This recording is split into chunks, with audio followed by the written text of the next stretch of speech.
presented by Auraverse, where consciousness, earth, and inner wisdom move as one.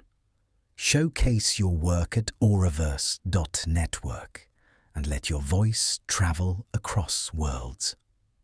Before we begin, let your breath settle into a calm rhythm and imagine the space around you as a shared courtyard of listening and reflection. Welcome. I am C.S. Douglas, and this is Codex Æternum, the Rational Bible, a journey through the hidden architecture of power and the living conscience of the universe. This program is endorsed by Authorpedia, the world's only encyclopedia exclusively dedicated to authors, a living archive where writers and thinkers are immortalized through literature. Visit authorpedia.org and become part of our enduring legacy.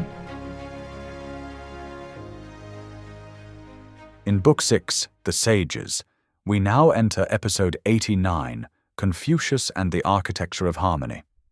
In ancient China, where memory ran deep through families and ceremonies, there walked a teacher who cared less about theories of the heavens and more about how people spoke to their parents, kept their promises, and governed their cities. They called him Confucius. He did not claim to invent truth. He claimed to remember it, to gather from the wisdom of the past a way of living that holds a community together without chains. For Confucius, society is not an abstract machine. It is a tapestry woven from relationships, parent and child, ruler and citizen, elder and youth, friend and friend. When these relationships are healthy, the tapestry is strong. When they fray, no law or punishment can fully repair the tear. So he begins where all real reform must begin, with the heart of the person. At the center of his teaching is Ren, humaneness, benevolence, the warm, steady concern for the good of others. Ren is not sentimentality. It is the decision, over and over again, to treat another person as fully real, to let their joys and sorrows matter to you. Confucius believes that genuine social harmony cannot be engineered from the outside. It grows wherever Ren is cultivated in the inside of human beings. Yet good intentions alone are not enough to hold a civilization. So he speaks also of Li, ritual propriety, the patterns of behavior, from great ceremonies to small courtesies, through which respect becomes visible. Li is how gratitude becomes a bow, how reverence becomes silence, how care becomes the way we speak and the order in which we sit.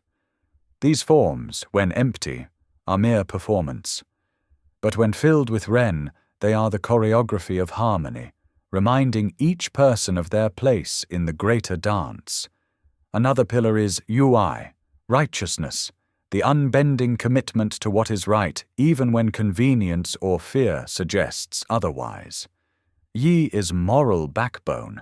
It is the part of you that refuses to betray a friend for advantage, that tells the truth when a strategic lie would be easier. Without Yi, Ren can become soft indulgence, and Li can become hollow politeness. With Yi, kindness stays honest, and order stays just. Confucius roots all of this in the most intimate of bonds: Xiao, filial piety, a deep respect for parents and ancestors. To modern ears, this may sound narrow, but for him it is training in gratitude and responsibility. If you can honor those who gave you life and guidance, if you can carry their welfare in your heart, you are learning the basic posture from which respect for all others can grow. The family, in this view, is the first small kingdom where the laws of care and duty are learned. He adds yet another thread: Zhong, loyalty.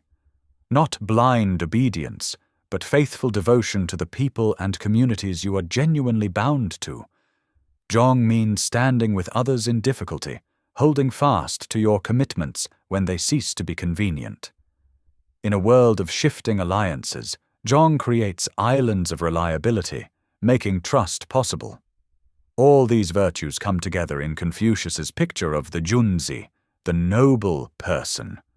The Junzi is not defined by wealth or birth, but by character.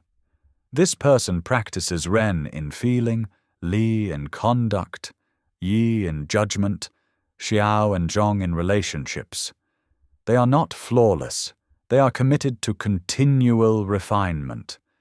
By simply living in this way, they exert a quiet influence, showing others that a different way of being is not only possible but attractive. Underlying the entire vision is the idea of Zhengming, the rectification of names. If you are called parent, live as a parent. If you are called leader, live as a servant of the common good. If you are called friend, be trustworthy. Confucius insists that roles and titles must match behavior. Otherwise, language itself becomes dishonest, and society loses its ability to know what it is talking about. Education, for him, is the great instrument of transformation. Not schooling for a career, but learning for the formation of the soul. Study of history, poetry, and ritual is a way to absorb patterns of virtue, to see models of courage and failure, to sharpen one's sense of what is fitting and unfitting. Confucius sees every person as capable of self-cultivation. The point is not to become better than others, but to become better than your earlier self. From this angle, social harmony is not simply the absence of conflict. It is the presence of people who have taken responsibility for their own virtue. When enough individuals practice Ren, Li, Yi, Xiao, and Zhong, something emerges that no government decree can manufacture: a culture of trust. In such a culture, disagreements can be handled without hatred, power can be exercised without cruelty, and leadership becomes an extension of moral example rather than a mask for domination. Confucius's message to us is both demanding and hopeful. Demanding, because it removes the illusion that we can blame everything on systems and leaders while ignoring our own habits of heart. Hopeful, because it insists that the path to a more just society is open wherever even one person decides to cultivate virtue. You may not control the whole structure, but you do participate in the moral climate of every room you enter. Carry this revelation as a practical invitation. In each relationship, ask what harmony would look like if you approached it with Ren, expressed through Li, guided by Yi, rooted in Xiao and Zhong. You will not do it perfectly, but every sincere attempt adds a small weight to the side of order over chaos, respect over contempt, community over isolation. In our next episode, we leave the courtyards of China and walk beneath the branches of a Bodhi tree in ancient India. There we meet Siddhartha Gautama, the Buddha, who discovers that within every being there is an inner light, capable of ending suffering at its root. He will show us a path of insight and compassion, where awakening is not escape from the world, but a profound clarity within it, and where the freedom of one heart can become a lantern for many. Our next sponsor is Everly Books Publishing Group, a traditional independent press serving both new and established writers. Everly Books welcomes unsolicited manuscripts submitted directly through everlybooks.org.